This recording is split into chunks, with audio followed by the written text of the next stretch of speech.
This station is now the ultimate power in the universe. This table is really tilted. Excuse me? Am I gonna get a chance to speak? Maybe I should take that back. Denied. Damn, son, where'd you find this? Take a giant step for mankind.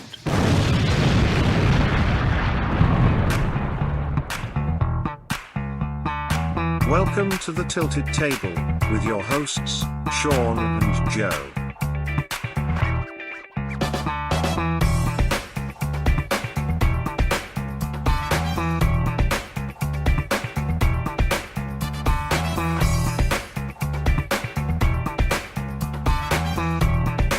Folks, welcome to another episode of The Tilted Table, the internet's answer to a question that no one asked. I am Sean Kabibi. And I am Joey Joe, the Fraggy Mac. And welcome to another Freestyle Wednesday, which is just becoming Wednesday at this point because all we're doing is freestyle stuff.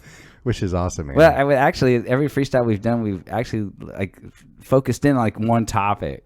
So basically, we do have a topic. We just don't know what it is until we hit record. Exactly. Well, it's funny because you and I think our first 50 episodes, I think we did a great job of so what do you want to talk about next time? Or we'd nominal planning, right? It's not like we did heavy amounts of research or anything. But I mean, I think when we go back to there was one that we did about, what was the vision from the 1940s? Retrofuturism. Yeah, retrofuturism. So that took a little bit. Yeah, you had to look at some stuff going okay, what did they think back then it was going to look like today? And of course, having to kind of drum up our own, there's the Jetsons or whatever it was, and those kinds of things. Yeah, that's it requires a little bit of work when you have subjects like that. You have to definitely, do a little bit of prepping. But yeah, this is all off the cuff, and who knows? I don't know. I have a story actually right now I could talk about, but I'm not really sure what we're going to talk about right now. We'll start with the story, and then we'll just riff from there. Because I think one of the reasons why we switched our format just a little bit, not consciously, is you and I think are both good communicators, and at the very core of what we do professionally is we talk for a living. Both of us. This is true. So in terms of being good conversationalists with a pretty vast, I'm not going to use the word expertise, but depth of knowledge on lots of random things. Yeah. We can certainly get creative. So I want to hear your story. Well, when I was in college, I'll get to the story in a second. When I was in college, I did college radio. And, you have a producer, somebody that helps set up the show, what you guys are going to talk about and things like that. Mm-hmm. So it is very, rare that I think any kind of, I don't know, it's podcasting. People talk about nothing. People go live stream and they'll talk about absolutely nothing for hours on end, right? Mm-hmm. So I know the format's changed. But so when we decided to do this, I'm thinking it's going to be hard to do it without having some kind of prep work where this is what we're going to talk about, But obviously you can do it. We're doing it right now. Yes. So I got a story. When I was pulling up today, before we're getting ready to record, my neighbor, who doesn't live there anymore, he got foreclosed on and they ran him out. Oh, finally? Yeah, they got rid of him. And I shouldn't say that. I didn't get rid of him. He was a bad neighbor. I feel bad for the guy. He's a cool dude. And I don't know his financial situation. I don't know exactly what happened, but I knew he was getting foreclosed on. And so I'm pulling up in there's a bunch of carpet in the garage. They ripped out a bunch of carpet. So obviously whoever bought it, which, and most for you could speak to this more than I could. You're in the industry. I think most houses that go into foreclosure, some investor bought it and they're either going to flip it or they're going to rent it. And I'm assuming they're going to flip it. But I was pulling up going I wonder if these people are going to rent this place out, or are they just going to flip it? Right. And I have my own house next to it. So I'm not the biggest fan of having a rental next to my house. So I'm hoping that they flip it. Right. But there's a funny story behind this whole situation. So I bought this house. I move in and I meet my neighbor. I'm not going to use his real name like it fucking matters, but I'm going to use his real name. We'll call him Walter. And so I met Walter, and he's, I'd say late 40s maybe. It could be early 50s. He has a teenage son and a wife. And nice guy, and I was outside working, and hey, what's going on? New neighbor, and I'm Walter, and I'm Sean, and da-da-da-da. And that's it. So I'd see him, we'd say hi to each other, and, very brief talking. So I don't know him that well. And so I get a call from, let me back up a little bit. So me and two of my friends, we started an LLC where we were like, maybe we should start flipping houses, getting into that game, right? So we would have these meetings, and we're like, let's look at what's available out there. We have some connections in the area, and people are telling us like, oh, I know this house, or we have this house, and you can buy it for this much, and we think this is, you could flip it for that kind of stuff. Right. And so through this process, I've met a bunch of different people that do this kind of stuff. And I get a call from somebody that I think we both know. I'm not going to use his real name either. We'll call him George. He calls me up, right? And he's like, hey, how well do you know your neighbor? Now, mind you, I don't know anything at this point about this guy's financial situation. Right. And he's like, how well do you know your neighbor? And I said, who, Walter? And he was like, yeah. I said, I kind of know him. I talked to him a couple times. He's like, well, his house has gone up for auction like twice. He's in foreclosure. And I'm like, what? He's like, yeah, but they pulled the auction. And I can't remember what he told me about why they pulled the auction. Why they pulled the auction. I remember him saying to me that the guy had a VA loan, which I guess that loan maybe is more protected, or they're working to see if they can work something out. And so he's just like, well, this guy he's gonna lose his house at the rate he's going. It's just a matter of time. And he's like, I'm interested in maybe talking to him about maybe doing like maybe a wraparound loan. And I don't know if people are listening to this know what that is. I mean, obviously you know what that is, right? But basically try to come in and, help him out, basically buy the house for cheap, fix it up, sell it, and he gets a cut of it, and he can go on with his life and doesn't have to file for like bankruptcy and all that kind of stuff. Right? Okay, so he's asking me, he goes, can you go talk to him? And I'm like, dude, I barely know this dude. And he's like an ex-Marine. There's a lot of pride in those types of people. Like, we're like, hey, Walter, I want to talk to you real quick. I know you're a piece of shit, and you can't take care of your family because you're not a real man with a small dick. So we want to come in and help you, right? So I don't know how to approach this guy, right? So again, me and my friends had formed our own company to do this. So I have business cards, right? But we've never actually flipped a house. We haven't done anything. We just, we're totally in the let's get an LLC and, and get into the talking stages. And all we do is just talk about doing it, right? So one day I'm outside and I see him, and he's like, hey, Sean. And I'm like, hey, Walter, how's it going? It's going all right. How are you doing? And I'm like, I'm doing all right. I said, hey, man, can I talk to you real quick? And he's like, he's like, what about it? He goes, me and my friends, we just started this company, and we're doing this whole thing where we're like flipping properties, with short sales, wraparound loans. Basically, we're trying to find people that may be in a bad situation, or maybe they just want to sell their house, and we can help them out. If they might be able to use our services. We just started, and I'm just handing out cards. If you know anybody that would be interested in selling their house for any reason, but again, we deal with all kinds of people that are in, foreclosures and stuff like that. Where we're real versed in it, and I have my MLO license, which isn't really true. I took the test, and my friend Matt did, right? So I'm pitching this as like, I'm not talking about you. I'm just trying to get the word out that we're in business, right? Yeah, it's a very fair, easy, soft-handed approach. Right, and I'm thinking like, this is gold. Like, he'll take my card. He's none the wiser. The dude gave me the dirtiest fucking look. Oh, like, I know that you know that I know. I feel like, and I'm thinking that, I'm like, well, how would he know? And then I started thinking about it, going like, well, look, the guy if he is in foreclosure, he's probably been getting hit up already by somebody. People, I'm sure. Yeah. So then it's like, it's public knowledge. And he's like, well, if you're in this, or you're starting to try to do this business, then I'm assuming you looked at some kind of public record and saw my house, and this is your pussy ass way of approaching me about it. But he never got back to me. And it's sad because this was probably a year ago, and just one morning I wake up. It's a Saturday morning, and I see a moving truck, and they're hauling everything out, putting in a moving truck, and because there was no for sale sign up, there was nothing like that. So I'm like, oh, finally, whatever time frame he was operating under, the clock ran out on him. So that's too bad. Yeah, it is too bad. He's a really good guy. Like, I feel bad for him, At the same time, it's just like, I don't know. I've never been in that position, so I don't know what you do.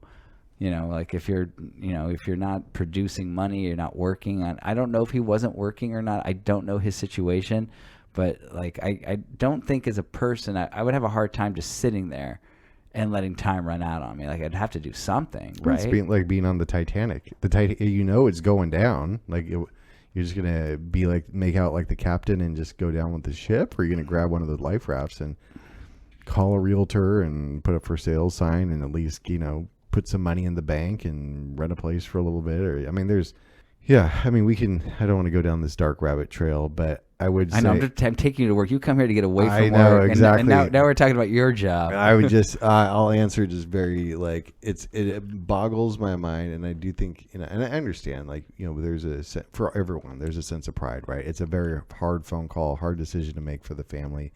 But invariably, it's always, I'll get the phone call and it's like, dude, you should have taken care of this. Like, you should have called me 4 or 5 months ago. We'd be golden across the board. And now, your Hyundai's getting repossessed while we're on the phone having this phone call. Like, it's they're out in the back. Exactly. It's like, I don't, so yeah, that's really sad. I'm sorry to hear about it for that guy. And yeah, there's a lot of consumer protections in place for families like that, especially for military, which is awesome. Yeah. So if he went through all of those different clocks and couldn't remediate it, sorry, man. It is what it is. Oh. I don't know. Maybe, aren't there, I know in the 2008, I do not want to go down this road. Yeah.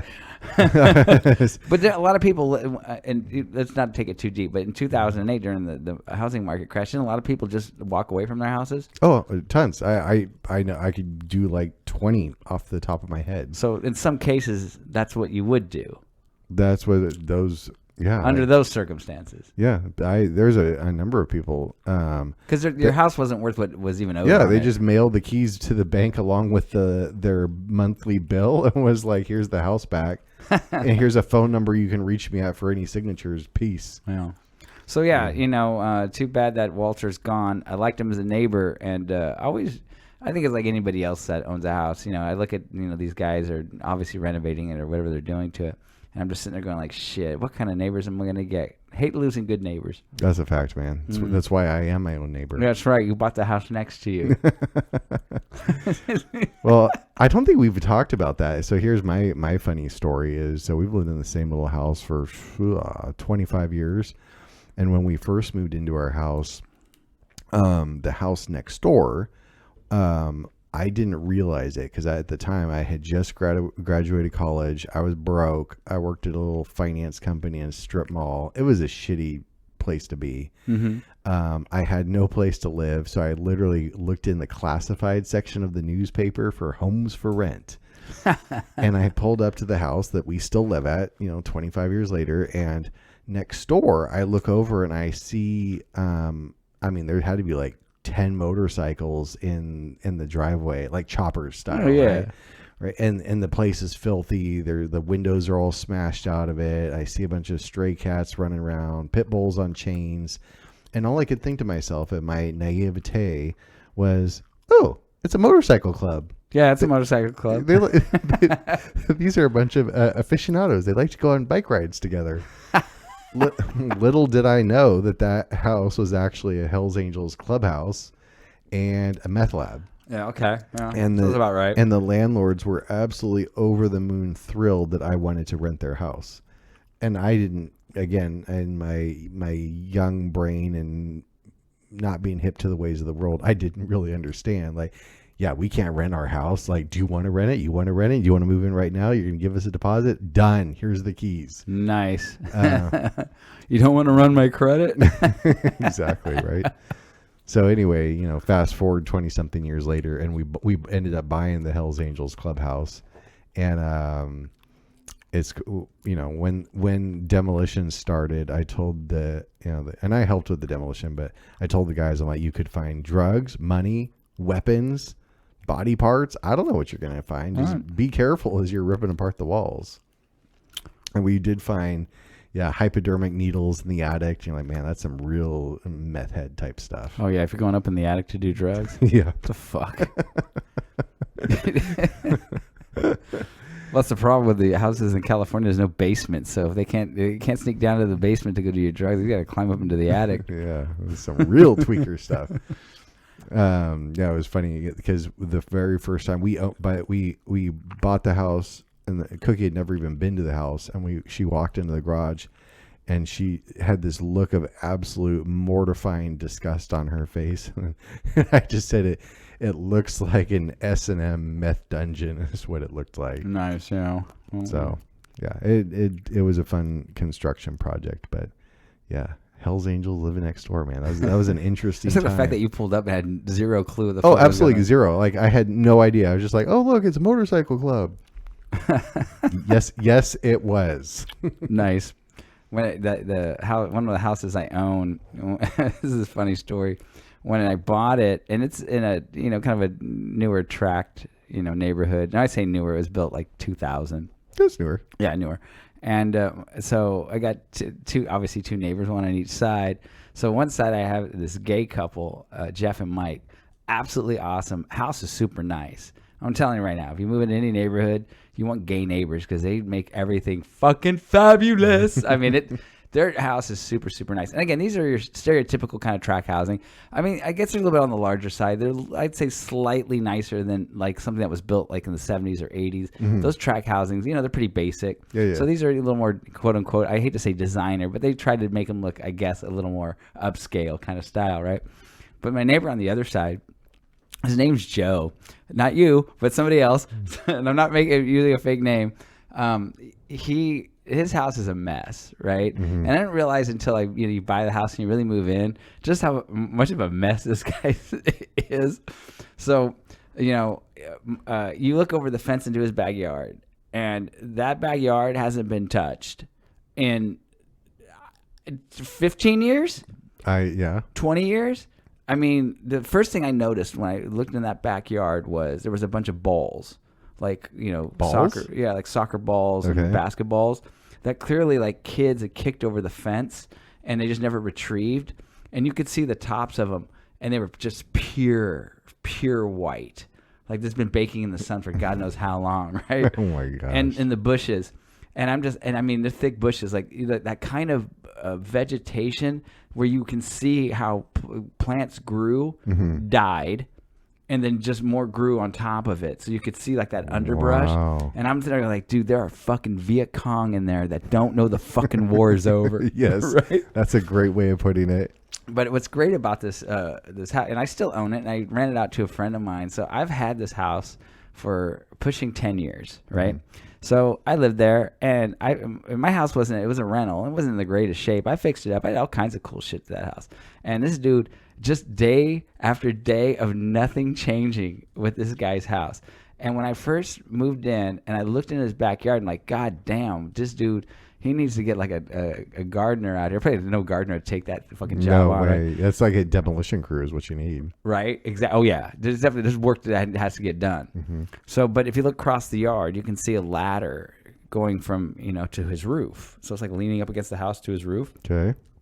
That was 10 years ago. Fucking ladder's still there. I was just there 2 weeks ago watching UFC fights. Right? And so when my buddy Tim rents it now, and he's, I think, my third renter. I lived there and I rented it. Another guy rented it. Now Tim's renting it.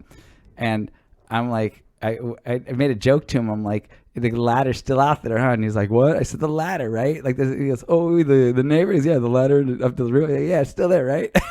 Yeah, it's still there. I'm like, fuck yeah, it's still there. It's amazing. But his gutter, like, so we had, and I don't know, I hope I can describe this. So when I bought the house, again, they're side by side, and typically there's a fence that divides, the two houses. Well, the fence on the one side didn't go all the way to the front. It was actually at the back. So that's where the gates were to go into your backyard. So the space that led to the front of the house was just open between us. Okay. Right? There's no gate. So, of course, the overgrowth is all on my side and his side.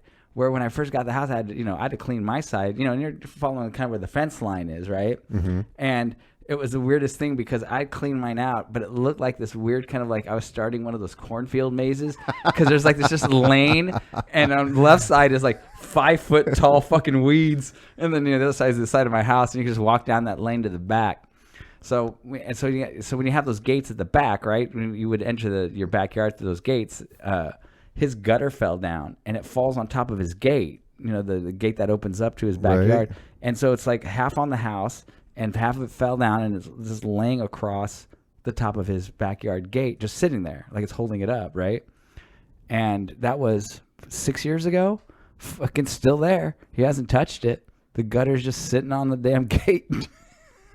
Wow.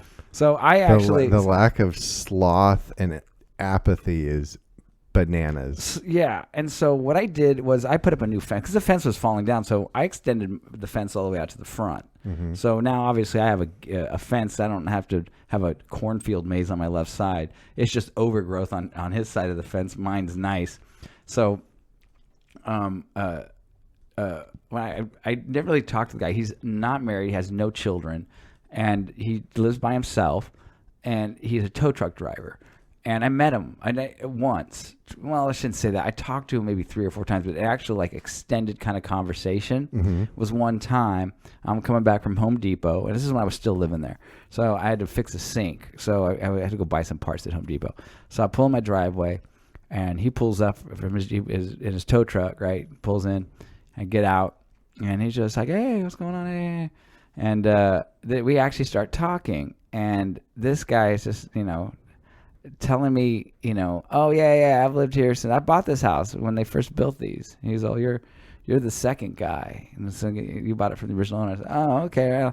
And so he's just telling me what he does, and he's telling me he's a big video game freak.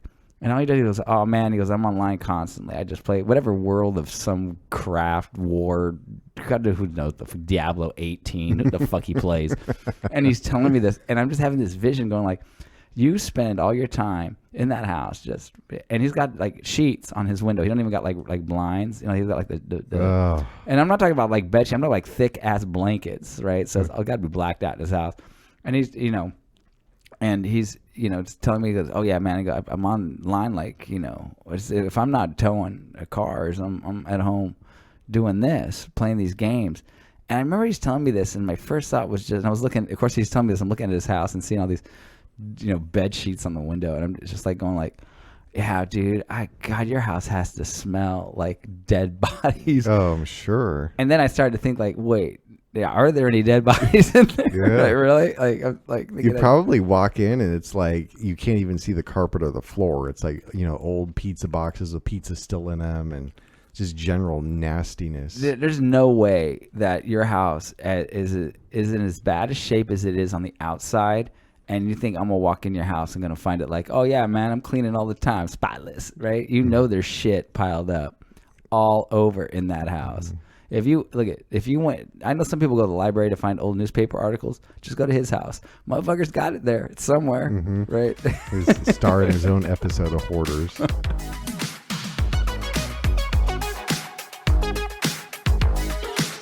Ladies and gentlemen, may I have your attention, please? Leave a like on the video. I know you're enjoying this. Can you shut up?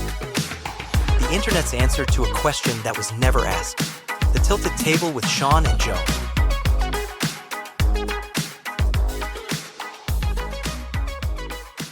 I don't understand how people live like that, because I know that I walk a lot. Yeah. So I mean, I had to take a break for the last couple of days because of my tattoo work, but I've walked 1,118 miles year to date. Wow, that's good. So I know, like, our, within say like a 2-mile radius, I know every undulation, crack in the concrete, house, car registrations past due, who eats too much Little Caesars pizza. I know like all of it. And there's those houses that it's just like, I don't know, man. You've lived there for at least 10 years, and to your point, like the front yard has nothing's ever been done to the house. And like the roof, like, dude, I'm on the outside on the street and I think I can see into the living room. It's just, it's like, what's going on in there? And yeah, there's a couple of them that like the roofs are the original shake roofs from the mid 60s. And it looks like, it's like, after July 4th, I'm always shocked when I go out the next morning for my run that I'm like, oh, that house is still standing. I thought there would be a Roman candle and that thing would have went up last night. Yeah, it just speaks to, like, I guess the different levels of population. I understand people are like trying to do what they can do with what they have, but then there's got to be a little bit of pride of self and pride of ownership, maybe, even if you don't own it and you rent it. And yeah, it makes me feel sad going by some of those houses. Well, again, I've been around enough, especially in my early years, is playing in bands and living hand to mouth. I lived in a warehouse. I had no house. And yeah, there was a lot of kind of filth and gross, just, that kind of thing around you constantly. And I knew a lot of people that if you went to their house, you were going to get into a house that was dirty as shit everywhere, no one cleaning nothing ever. And yeah, I always thought like, Jesus Christ, like even in my warehouse, in my space, I kept it clean. I have to live in this place, right? Right. And I understand that some people might say things like, well, you don't know their situation and whatever, but it costs you nothing to clean. It literally costs you nothing to clean. Yep. And again, I guess it's a personal preference. Some people aren't bothered by it. And I mean, I've let my house and my living space get absolutely filthy. I'll go a long time, without cleaning, to a point where it's just like, this is disgusting. What the hell am I doing? But everybody has a breaking point. Just, I'm questioning what your breaking point is. Is it 10 years, 25? Like, at what point do you say like, oh shit, I got to clean this? Right. Yeah. But I think the other thing is that with someone like Joe, what throws me a little bit is that, you bought this house and it's a huge investment. And that's kind of how I look at these things. Like, I get it, it's work or it costs money if you want to hire someone to do it for you, but it's just still an investment. Like, it's the same with cars. Like, people will buy cars and they won't change the oil. They don't keep the car up. I'm like, it's a pretty big investment and you're just burying it into the ground. I don't know why you would do that. But again, I think differently. Maybe it's a capitalistic mindset. Like, I keep my house in nice shape. I keep my car in nice shape because one day I'm probably going to get rid of these things and I'd like to get, the maximum value back. Oh, for sure. But in the meantime, I'm also like, I live in this place. I don't want to live in filth. And I drive I'm not super vain, but I don't want to be driving a car that hasn't been washed in 4 months with, crap all over it and a bunch of like, McDonald's wrappers in the passenger seat and, old cigarette packs thrown in, into the back seat. So, I mean, everybody's different, so I'm not really tripping on it, but it's just not the way I could do it.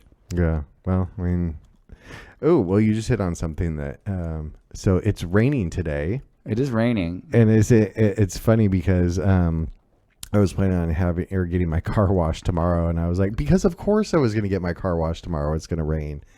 It's amazing. Do you have any funny car wash stories or having your vehicle like immaculately detailed and you drive it out of the driveway and it starts pouring? Yeah, the last summer rain that we had a couple of weeks ago, I washed my car.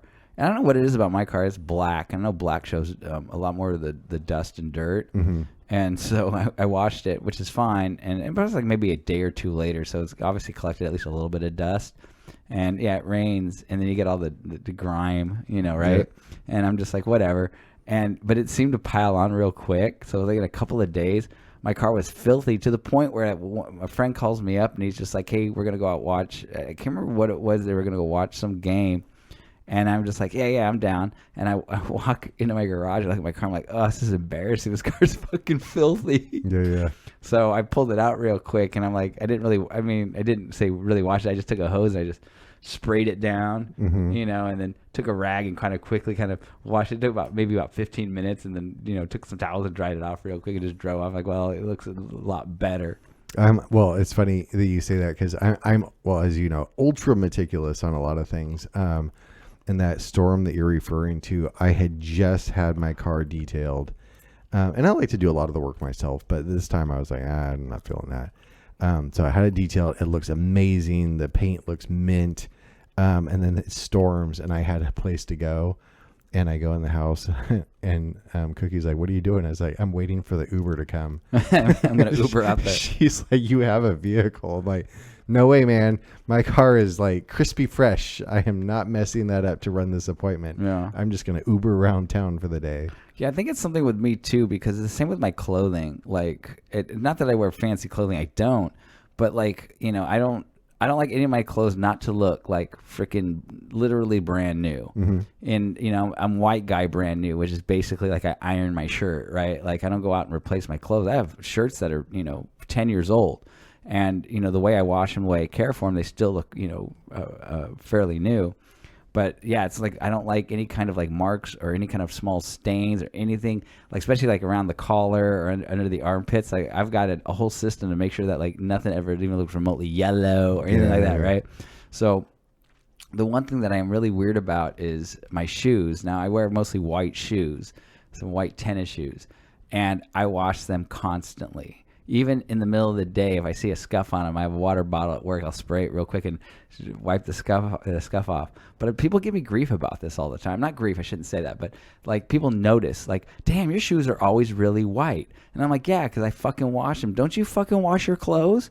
Yeah. And I was like, well, why wouldn't you wash your shoes? Like, it's like if I have a clean, bright white, clean shirt on, no one ever questions like, damn, your shirt's really clean and white. But for some reason with shoes, I guess, do people not clean their shoes?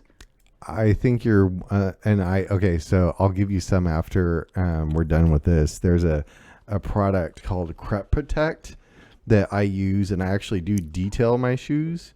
I don't wash my shoes. I've never washed my shoes. I don't know anybody other than you that's washed their shoes. I strip the laces off. I know you do. Brush, and I scrub them. I clean them. Yeah. No, I commend you for that. How they get dirty? Like, what the product you're talking about, does that somehow take the dirt off? It takes the dirt off. It brings back the white. Well, that's technically washing your shoes. You're just but doing not it like put them in the washer like. No, I don't put them in the washer. I do them in the sink. Well, so I have Converse. I have a lot of Converse, and I have various colors of Converse. I'll put those in the washing machine. But my other shoes are leather, white tennis shoes. So those I clean those in the sink with a scrub brush. Okay. So it's obviously the same thing that you're using that product for, which is a different product. Yes, and I actually find it very relaxing. I'll get like towels and I'll sit on the floor in the living room and I'll have my headphones on, listening to music, and Cookie doesn't even question it. She just comes out and like if there's I clean my shoes and I clean her shoes, and we have a lot of shoes, so it's like I have like a production line going in the living room. Yeah, it's awesome, man. Yeah, it's just weird to me because I've over the years people will comment on how white my shoes are. If I'm wearing my white shoes, and again, mostly my all my tennis shoes are white. And when I tell them, I'm like, well, yeah, I clean them, and they always like, huh? They like give me like this weird look, like you don't clean your shoes. And I just find it odd because shoes are no different than pants to shirts to underwear to socks. It's another article of clothing. Like, why is it weird that you would wash your shoes, but it would be equally as weird if you never washed your clothes, right? Does that make sense? Yeah. No, it does. So, like, why is that so strange to you? Yeah. Yeah. So, I just find that to be, kind of an odd thing. But it's the same with the car. Like, I don't mind if my car's a little bit dirty because it's impossible to keep a car completely clean all the time unless you have those memberships at the car wash, and people will take their car to those car washes every day and run them through. I don't do that. I'm cheap, so I'm not trying to pay for a car membership. But I also have a weird fear of going through the car wash, and Love would always give me shit about this. And I mean, legitimately, I don't know why it gives me so much anxiety. I don't like the brushes and everything's whipping on you, and then a bunch of shit starts spraying. I don't know why it freaks me out so bad. Oh, like it scares you? It's not scary. It's like I almost feel like I don't know how to describe it. I guess it's anxiety. It's the only way I could really describe it. Oh, interesting. Yeah, I learned something new about you. Yeah, and I can't explain it. Like and you can't get out of there. I don't. I wish I could. I wish I had an answer for the root cause of what is actually bothering me. I don't know what it is. I just assume, like everything else in this world, everybody has something that gives them anxiety. And maybe some people never find out what that is because they never experience that thing. I think I've discovered mine, and it's irrational. It makes no sense, but it is what it is. There's one on Herndon and Ingram that's the car wash detail place, exactly as you're describing it. And I think they're setting it up right now. They turn it into a haunted car wash. Shit. Yeah. My fucking worst fear magnified. Oh man. I mean, if you really wanted to get me, it would be because I would have no like prior knowledge that like car washes would do something like this. And you could get me in the car and go like, hey, I'm gonna hit the car wash real quick and wash the car. Be like, oh man, fuck, I don't want to go through that shit. When you would know, like, I'm gonna take you through some real shit. You're pulling it up and be like, going like, hey, whoa, what's this? What is this? It's a haunted clown. Why is the water red? That would probably fuck me. I can picture the look on your face on that one. I mean, how stupid do I feel right now? Well, I don't really care. I do feel kind of dumb, but you know what? It is what it is. I own it. Hey, we all have that one thing, right? Well, people always ask me to go to the haunted houses around here, and I never have gone to any of them. And haunted houses really don't bother me.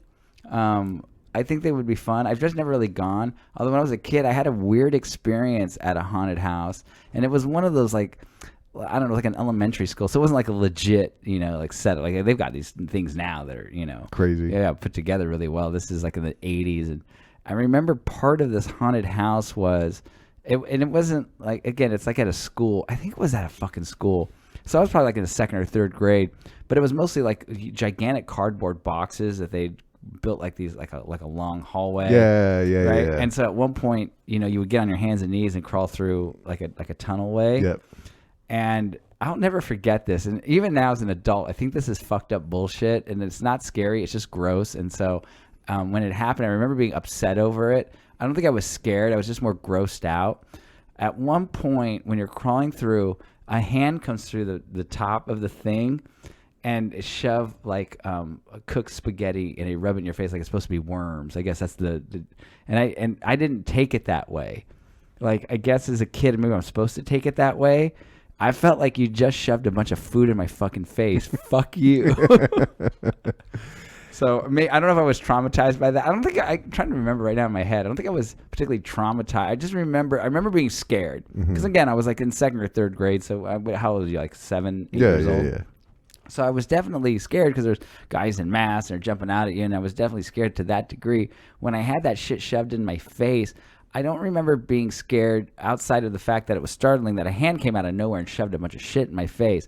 But that sort of jump scare, whatever you want to call that lasted a second or two, into the realization that I've got a bunch of raw spaghetti all over my goddamn face, and now I'm angry about it. Like, what the fuck are you doing? And of course, I'm a little kid. I can't articulate my anger in that way. Yeah. So it probably came across as like, oh, we really scared him.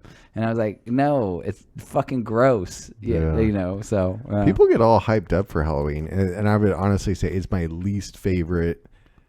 Well, I don't even think it's not a holiday to me at all, but it's my least favorite day on the calendar. I'm a sunshine and happy guy, and I don't care for the macabre. No, I don't get into all of the darkness and any of that kind of stuff. But I would say like 20 years ago. So I only have one haunted house story because I refuse to be a part of any of this stuff.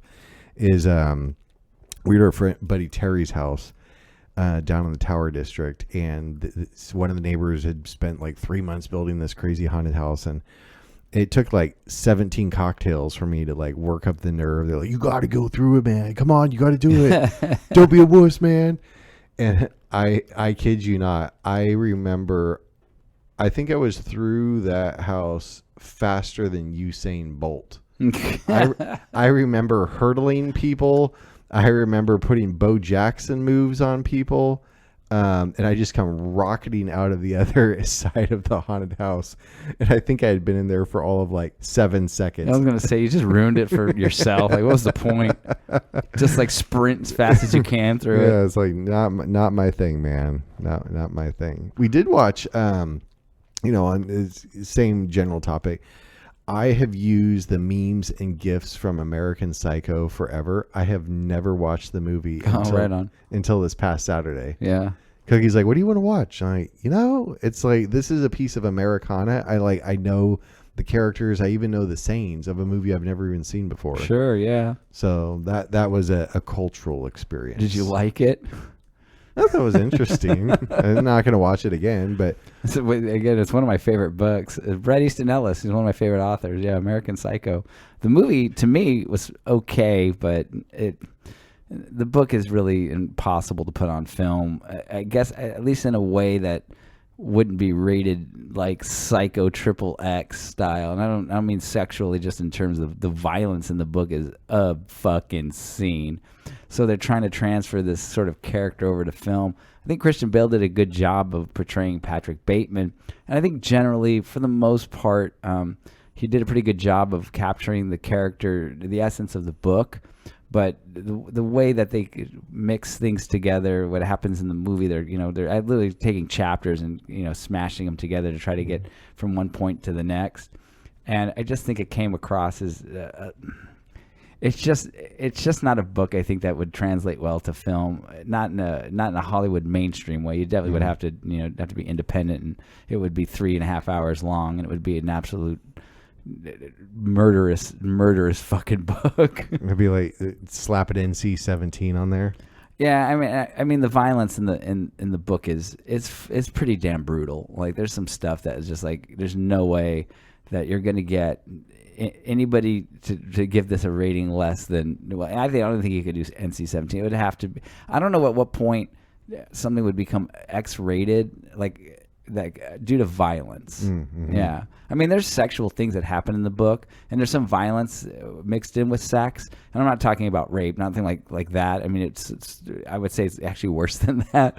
But yeah, if you were to actually show those scenes, it would have to be an X rating. So. But I think it's a good book, and I think it's a good movie. I just don't. I think they're two different entities, in my opinion. Yeah. Well. I'm surprised that that you would you'd watch that. Yeah, it doesn't seem like your wheelhouse. It wasn't. It was the fact that I use the memes and the gifs. Like there's one gif where Patrick Bateman's walking down the hall with his Sony Walkman headphones on and kind of like bobbing his head, and that's one of my favorite ones to use. And it was. I think I'd used it like 3 hours prior.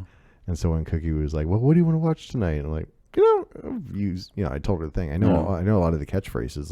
Let's watch that. Yeah, I think my biggest issue with that movie is the book is really supposed to be about the materialism of the 80s and the sort of emptiness of it, but the sort of like disillusionment. I'm not saying that Bret Easton Ellis was going for this. This is the way I interpreted it, was when we talk about people who live in utter poverty and there is absolutely no hope in their minds for anything better. It feels like American Psycho was to do the same kind of idea, but it's on the other side of the spectrum, where people who are so rich and have absolutely nothing to live for or work for because they already have everything, that they would feel the same kind of desperation, just in a different way. The book did a good job of articulating that kind of feeling under the character. So when you think about the somebody who's in poverty and the shit that they will do because they have nothing, right? And this is, they'll do anything to survive. That sort of feeling and desperation apply to people who are uber fucking rich, born that way. And this is how they would manifest these types of just lost souls, like you have no purpose. Interesting. Yeah. And the book does a good job of articulating that, especially in the 80s. And the movie attempted to do things like that, and I don't think it did a particularly good job of it. Yeah, they're just limited by time. So publishing constraints. Oh, here's another quick one. We also watched the movie Limitless. Yeah, that's classic. So if someone gave you said, "Okay, Sean, like here's this new pharmaceutical that we have, so you can become limitless." I'd be all in on that. I want to learn. I want to be like the Matrix and learn kung fu in a second. I mean, that's the best part of the movie is when he's suddenly able to like do like some sort of hardcore like fucking psycho Bruce Lee whip everybody's ass. Yes. Yes. I saw that movie a long time ago, and I remember parts of it. I know I can't remember exactly even what happens in the movie. The plot is escaping me, but I mean, for me, I don't want Limitless. I wouldn't want that. I wouldn't want that because I think the joy that you get out of anything you do is the process. And if it's just given to you automatically, then I think it loses a lot of its value. That's just my feeling about it. Oh, no, I think it's a great perspective. I think realizing full potential and then still having those same experiences, I think is still something. I would totally do it. I mean, as far as it just a fantasy, because it doesn't exist, I guess there'd be some cool shit you could do with Limitless. I think the one thing it would be kind of fun to be able to like get around people who really are intelligent and they know they are, and they're probably smarter than you and quicker than you, maybe even wittier than you, and then you can get into a space with them and make them look like a bunch of jackasses because you can just outwork them. And I consider myself to be pretty quick-witted and pretty smart on the fly, but there's also a lot of things I don't know about, and I try to avoid, heavy conversations or those kinds of conversations with things that I'm not super versed in. Sure. And there's a lot of things that people like to talk about that I have avoided for many years because I'm just tired of it. Like politics is, probably the main one. And when people want to get into those kind of debates, I typically kind of shy away from them because, one, I don't want to talk about it. And because I don't want to talk about it, I'm really not super, super versed in it. So if you want to go head to head with me about ideological ideas or whatever, you're probably going to take me out. I know a lot of stuff. I'm obviously not stupid. But yeah, I'm definitely not versed enough. And sometimes though, like people I think want to challenge me because I think they perceive me to be, oh, you're a particularly intelligent guy. And I'm aware. So I mean, when politics and those type of things come up, I can talk about them in general terms and I'll have a position on something. Oh, this is how I feel about this or that. But when people want to get into these heated, they want to get down like, a Ben Shapiro versus, a Chuck Younger from the Young Turks type debate. I'm like, dude, I'm not that skilled. I'm not trying to get, but it'd be nice to get limitless for just a few minutes and just absolutely annihilate somebody. Because people one thing about politics is people take that shit super personal. And if you burn someone in a political, discussion, yeah, that hurts. That hurts people. That hurts people deep. So maybe that's my limitless, I'd want just to be able to do something like that. Yeah, I think it would be fun, like in the movie. I had seen it right when it first came out, but Cookie, I don't know why, she had never seen it. And I thought it was neat, you can pick up a language in a week or something. You could like totally Rosetta Stone, or I have an idea for a book, and later that afternoon you drop the manuscript on your publisher's desk. I think that's pretty exciting. Yeah, you know what? I'm starting to think about it. Stuff like that would be valuable to me just to pick up chicks.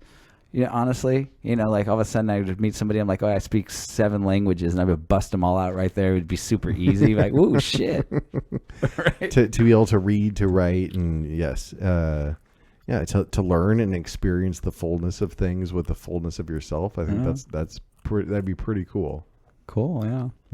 So that's where we're going to leave it, man. Yeah. Otherwise, if we keep going, this podcast will be limitless. Facts.